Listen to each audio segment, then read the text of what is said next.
Pengamat ekonomi Selyos Diah Ayu menilai utang Indonesia yang sudah tembus 40,7% dari PDB hingga akhir Maret 2026 tersebut merupakan utang tertinggi sepanjang Indonesia berdiri.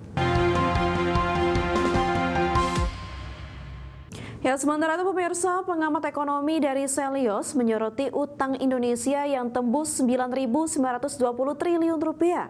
Di mana Selyos meminta pemerintah mengubah program belanja pemerintah dengan insentif langsung berdampak pada masyarakat dan menghentikan program makan bergizi gratis. Pengamat ekonomi Selyos Diah Ayu menilai utang Indonesia yang sudah tembus 40,7% dari PDB hingga akhir Maret 2026 tersebut merupakan utang tertinggi sepanjang Indonesia berdiri. Meski utang besar ini dinilai aman oleh pemerintah, yakni di bawah 60% namun debt service ratio atau DSR telah melebihi 40%, sehingga biaya pemerintah cukup besar untuk membayar utang sehingga ruang untuk membayar pendidikan, infrastruktur semakin sempit. Untuk itu, Selyos memberikan beberapa rekomendasi, yakni mulai merelokasi belanja dengan menghentikan makan bergizi gratis, menghentikan program Koperasi Desa Kelurahan Merah Putih dan mengganti program prioritas untuk sektor manufaktur yang menyumbang 30% terhadap penerimaan pajak.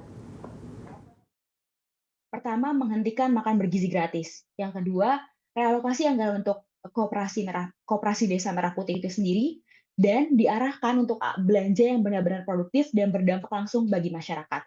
Kita bisa tengok seperti halnya sektor manufaktur yang berkontribusi sebesar 30% terhadap penerimaan pajak. Sayangnya, sektor ini belum mendapat stimulus yang memadai di tengah kenaikan biaya bahan baku akibat ketegangan geopolitik.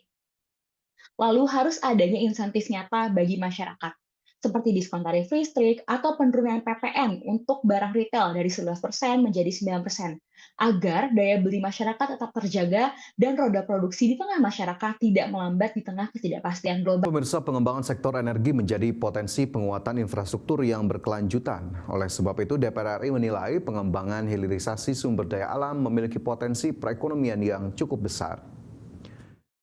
Komisi 11 DPR RI Fauzi Amro menekankan sektor hilirisasi sumber daya alam mampu meningkatkan nilai tambah ekonomi daerah sekaligus dapat membuka lapangan kerja di setiap wilayah. Untuk itu Fauzi mendorong pemerintah pusat dan pemerintah daerah untuk mempercepat hilirisasi sumber daya alam guna meningkatkan pendapatan daerah yang bisa berdampak langsung terhadap perekonomian masyarakat. Selain itu pemerintah juga harus dapat mengoptimalkan sumber daya alam guna meningkatkan nilai tambah potensi yang ada. Nah, kalau saya melihat bahwa hilirisasi yang potensi di Kalimantan Selatan itu adalah hilirisasi tentang sumber daya alam. Apakah itu batu bara, atau memang perkebunan seperti potensi kelapa sawit, karet dan seterusnya, dan potensi-potensi perdagangan. Potensi hilirisasi ini menjadi kekuatan tersendiri Kalimantan Selatan dengan sumber daya alam yang sangat melimpah. Dia tahu bahwa pertambangan di Kalimantan Selatan ini menyumbang 26% dari konteks pertumbuhan ekonomi. Nah, artinya apa? Kalau dilakukan hilirisasi, ini akan menjadi PAD yang sangat luar biasa, tidak hanya disumbangkan ke pusat, tapi menjadi kekuatan penambah PAD yang ada di Provinsi Kalimantan Selatan. Selanjutnya, pemirsa, pemerintah melalui Kementerian Perdagangan menegaskan Hari Konsumen Nasional atau Harkonas 2026 menjadi momentum penting meningkatkan daya beli dan konsumsi dalam negeri. Menteri Perdagangan Budi Santoso turut hadir dalam acara Flag of Fun Walk untuk merayakan Hari Konsumen Nasional atau Harkonas 2026 di Sarinah Tamrin, Jakarta Pusat. Dalam perayaan Harkonas ini diikuti oleh para konsumen dan pelaku UMKM turut meriahkan acara tersebut. Menteri Perdagangan Budi Santoso menyebut Harkonas 2026 menjadi momentum untuk mengingatkan masyarakat akan hak dan kewajiban sebagai konsumen di tengah pesatnya perkembangan digitalisasi. Oleh sebab itu, Mendak meminta masyarakat untuk lebih cerdas dan hati-hati dalam melakukan transaksi belanja, terutama di platform online. Melalui Harkonas 2026 ini, pemerintah berharap tercipta ekosistem perdagangan yang sehat, aman, dan mampu mendorong pertumbuhan ekonomi secara nasional. Kalau produk sudah punya daya saing, berarti ya kita bisa menahan laju impor, Bu ya. Nah, salah satu sebenarnya peran konsumen itu adalah bagaimana kita menggunakan produksi dalam negeri dengan baik, tapi dengan syarat adalah produksinya atau produknya mempunyai daya saing. Nah, siapa yang bisa menjadikan produk ini mempunyai daya saing? Ya salah satunya konsumen. Di sisi lain, pemerintah terus memperkuat kolaborasi dengan pelaku usaha, platform digital, serta lembaga terkait untuk melindungi konsumen dari penipuan dan penyalahgunaan data.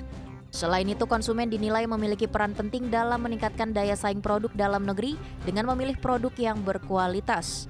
Dari Jakarta, Bagus Prasetya Adi, Dila Aulia, Tim Liputan IDX Channel.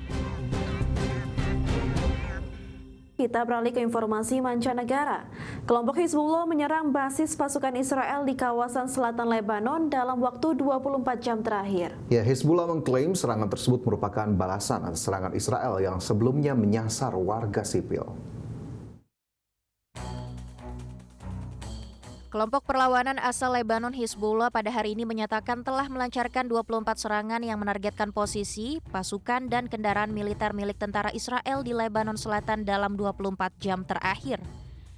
Hizbullah mengklaim serangan-serangan tersebut menargetkan kumpulan pasukan Israel, tank Merkava, bulldozer D9, perlengkapan militer, serta pusat komando yang dibangun Israel di beberapa wilayah perbatasan, termasuk Hiyam, Dir Serian, Tair Harfa, Bayada, Rashaf, dan Naqoura.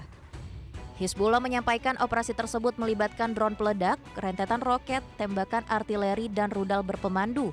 Hizbullah juga mengklaim serangan tepat sasaran dalam sejumlah aksi. Kelompok perlawanan itu menyatakan serangan terhadap basis militer Israel dilakukan sebagai respon terhadap pelanggaran perjanjian gencatan senjata oleh Israel.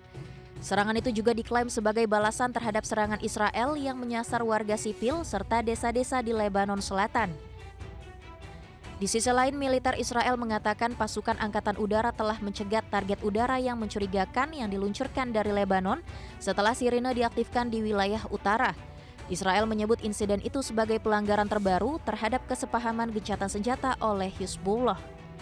Berbagai sumber IDX Channel. Iran menolak proposal perdamaian yang diajukan oleh Amerika Serikat dan menilai tuntutan Amerika Serikat cenderung berlebihan. Presiden Iran Masoud Pezeshkian menyebut akan mempertahankan hak-hak Iran dalam pengakhiran perang. Iran menolak usulan perdamaian yang diajukan Amerika Serikat untuk pengakhiran perang. Pemerintah Iran menilai tuntutan Amerika Serikat cenderung berlebihan dalam perundingan damai ini. Presiden Iran Masoud Pezeshkian pada hari Minggu menegaskan bahwa pembicaraan dengan Amerika Serikat bertujuan mempertahankan hak-hak Iran dan bukan bentuk penyerahan diri terhadap rencana Amerika Serikat. Pezeshkian juga menegaskan Iran tidak akan tunduk kepada pihak yang dianggap sebagai musuh. Hal itu diungkapkan Pezeshkian dalam pertemuan gugus tugas rekonstruksi kerusakan akibat perang Amerika Serikat dan Iran. Ketegangan di kawasan Timur Tengah meningkat sejak Amerika Serikat dan Israel melancarkan serangan terhadap Iran pada 28 Februari lalu. Konflik tersebut memicu serangan balasan Teheran terhadap Israel dan sekutu Amerika Serikat di kawasan Teluk, termasuk penutupan Selat Hormuz. Gencatan senjata mulai berlaku pada 8 April melalui mediasi Pakistan. Namun perundingan di Islamabad gagal menghasilkan kesepakatan permanen. Presiden Amerika Serikat Donald Trump kemudian memperpanjang masa gencatan senjata tanpa batas waktu tertentu, guna membuka jalan bagi diplomasi menuju penyelesaian permanen konflik. Berbagai sumber IDX Channel.